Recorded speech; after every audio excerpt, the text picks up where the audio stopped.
Hey folks, how's it going? Sociopathic Otter here with some more Kirby Nightmare in Dreamland. This should be a fun one. Oh man, I just love the feeling of, well, first of all, swallowing everything as quickly as possible, and just getting my enemies off the field by eating them. And also, I feel like this game is very fast-paced. Maybe I've been playing a bit too much Fossil Fighters recently, but I feel as though I'm not really ready for this very kind of fight-or-flight oriented gameplay. So, should be a nice, interesting little segue going back into it. Alright, I'm really liking the aesthetic here, by the way.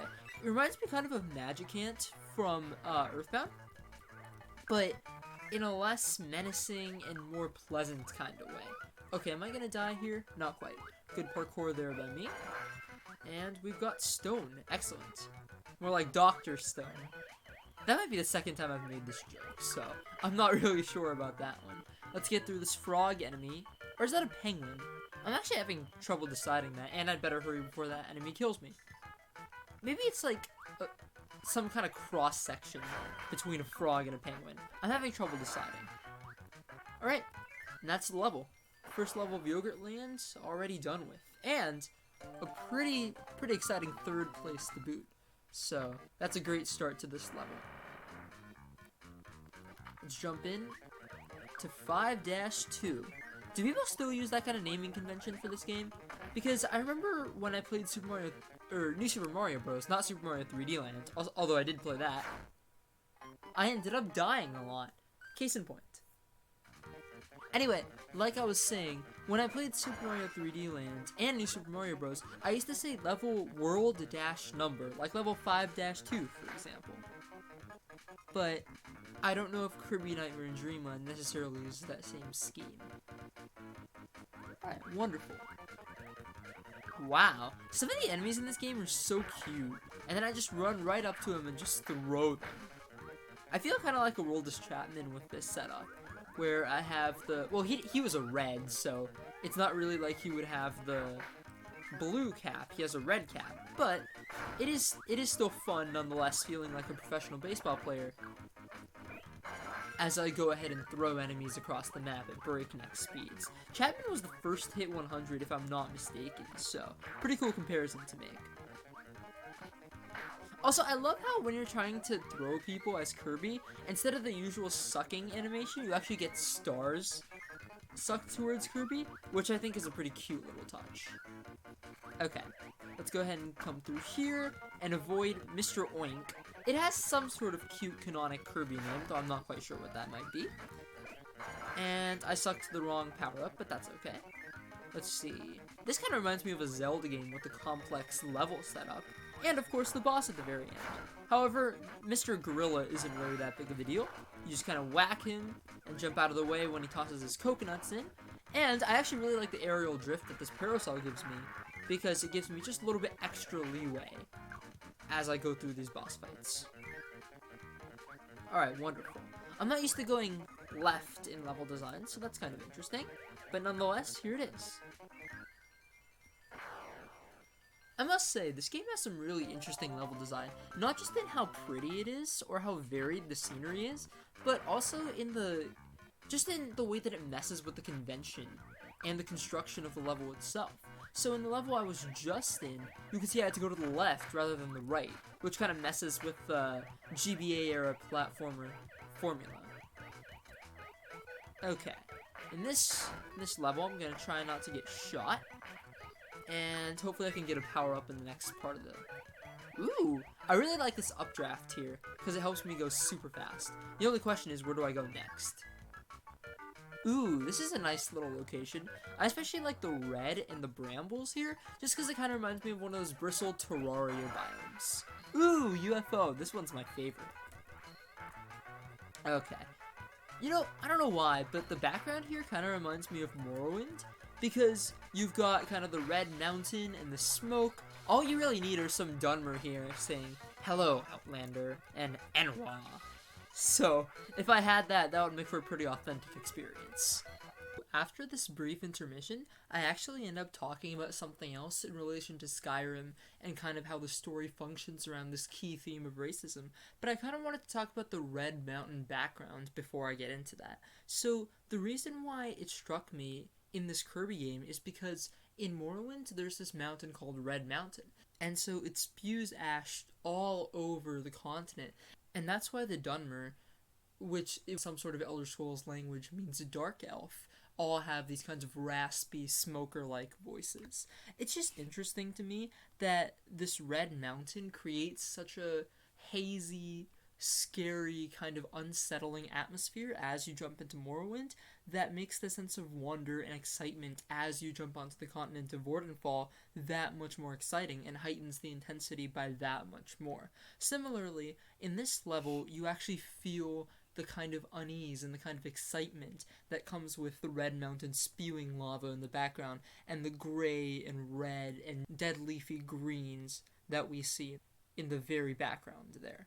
So it's really interesting to me how these tiny aesthetic touches kind of come together and create a certain mood or tone for the game, and even if it doesn't necessarily impact the gameplay, it still impacts the overall cohesive experience of how you feel when you play the game. On that topic, I was actually kind of surprised just how much racism is actually a part of Skyrim and Morrowind, which is where the Dunmer live, I guess. So, basically in Morrowind, you have the faction that lives there, so those are the Dark Elves. And you also have a whole bunch of other races that kind of conglomerate together because the native Dunmer just call them Enwall. I don't really know what the real world equivalent of that is, nor do I care to know, but that's the kind of tension going on in Vordenfall, where they live. I tried pronouncing that, probably wrong. And in Skyrim, it's a little bit more pronounced, because Skyrim belongs to the Nords, as many of you know. So, that kind of tension is a big part of the game when you get to where Ulfric is. He's the Jarl of Windhelm, I believe. Skyrim, despite being this very fantasy world, can take such a real-world theme as racism and actually make it a significant part of its story. That's one thing that's really interesting about fantasy in general, I think, is the idea that you can take real-world themes and express it in creative, unique ways to better make your social commentary, or whatever point you happen to be making. For example, I read this book by Frank Herbert recently. It's called The God Makers. One thing that really struck me is that this Frank Herbert guy talks a lot about godhood and how humans make gods rather than the other way around. And so this book is very jumbled because it talks about godhood and it talks about war and it talks about peaceful societies and how it's weird to kind of make peace through war. So he goes through all these jumbled themes. I read that the book is actually a collection of 4 short stories combined, which would certainly make sense because it feels very scrambled. But that's not why it stuck in my head. The reason why the book stuck in my head is because he uses this very unusual sci-fi backdrop, very creative to boot, and yet the book feels very authentic. There's a part where the guy who makes the god... Ooh, nice. I really need that health. There's a part where the guy who makes the god kind of laments his creation. Oh, nice. I almost got first place there. And he says... I don't remember the exact quote, but basically what he says is, I regret what I've done, but I've created a sentient being, there's nothing I can do, and then he adds that, onto infinity, humans will consistently make the worst choices for themselves. Why? Why? Because we began this way, dear friend. This has begun, it had a beginning, that which is the other meaning of discovery. It means to open up into view that which has always been, that which is without beginning and without end. We delude ourselves, you see? We cut a segment out of forever and say, see, this is where it started and here is where it ends. But that is only your limited viewpoint speaking. Very powerful stuff from Frank Herbert. I really like that quote. I've got the parasol power up here, which is always nice. Kind of reminds me of that spin-off game, Super Princess Peach, where Peach actually saves Mario rather than the other way around. And I find that game specifically interesting because they're very creative. The game designers. Oh, geez. The game designers are very creative in terms of what power-ups they give Peach. So it's not the typical Mario power-up. Instead, what Peach does is... Oh goodness, is he gonna throw that trident at me? Okay. Instead, what Peach does is, she has 4 moods on the touchscreen. This is a DS-era game, so they really want to use both screens if at all possible. So, Peach's moods are angry, frustrated, and then there's a sad one, and then there's a green one, which I'm not quite sure what that means. Jealous, maybe. But the point is you use those moods, and they actually help you navigate around your environment. For example, by crying, Peach can actually make plants grow immediately, and then use those vines to climb up a level. Wow, that's a really interesting material this rock is made out of. It looks like some kind of limestone, except far, far more green. It's like if you took mint chocolate chip ice cream, and you kind of encased it in rock, and left it to erode for a couple million years. That kind of reminds me of what you would see here. Alright, let's get out of this level. Fly through the gingerbread here, get a very well-deserved health benefit here, and come through here. One thing I really like about Kirby platforming in general, by the way, that I'm really starting to gain an appreciation for, where am I supposed to go?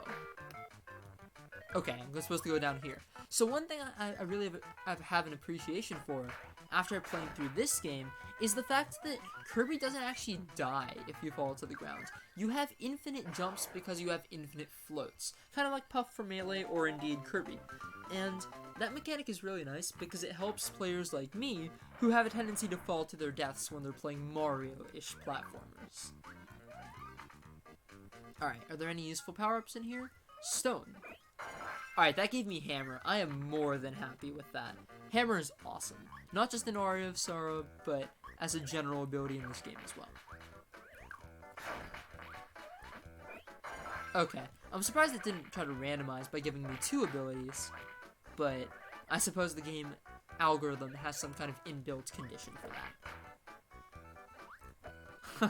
I really like the way Kirby swings his mallet around. It kind of reminds me of Marth's Nair. And there are probably other characters who have a more similar Nair from Super Smash Bros. But I happen to be a Marth player. I watched some videos of Zane the other day. He's a Super Smash Bros. Melee competitive player, and he is sick.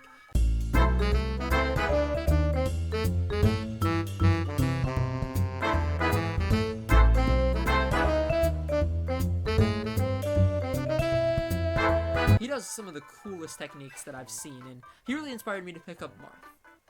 Or re-pick up Marth, I guess. I was a Marth main back in the day, and then I watched another player, PPMD, I don't think he's in action anymore, play Falco, and I was like, oh my god, that's so cool. I've got to start playing Falco. Speaking of things that are cool, take a look at this boss. I have no idea what it is, but it reminds me of what Cerberus would look like if Cerberus were in Kirby. And it's pretty cute to boot, so I'm pretty okay with that. Okay, wonderful. How do I make my way out of here? Alright, there we go. Just gotta make your way through the pillars and out. And then, of course, you've got the lush scenery over here. And some kind of blue fire-breathing creature? Kind of like if Zuko from Avatar could spew lightning. Or if you could... I don't know if it's lightning bend, but they definitely manipulate lightning in some meaningful way. Ooh, crash. I can just make the whole screen disappear. That was fun. And that was the level. Excellent. Wow, I really liked using crash. It's just nice seeing a screen full of enemies, and then BAM! They're all gone. So, now that I've made it through level 5, I think that's a pretty great place to stop for this part. I went through a whole bunch of Yogurtland, talked about Morrowind, and then read a section from an interesting book I read. So I think that's quite a bit of ideas to disperse through one episode. That's pretty much it. If you liked the video, consider liking, sharing, commenting, subscribing, and all that jazz. You know the drill by now, right? And if you didn't like the video, that's cool too. You know, maybe leave me some feedback in the comment section or whatever, and we can kind of discuss it. I always like talking about Kirby and video games in general anyway. That's pretty much all I've got. Peace.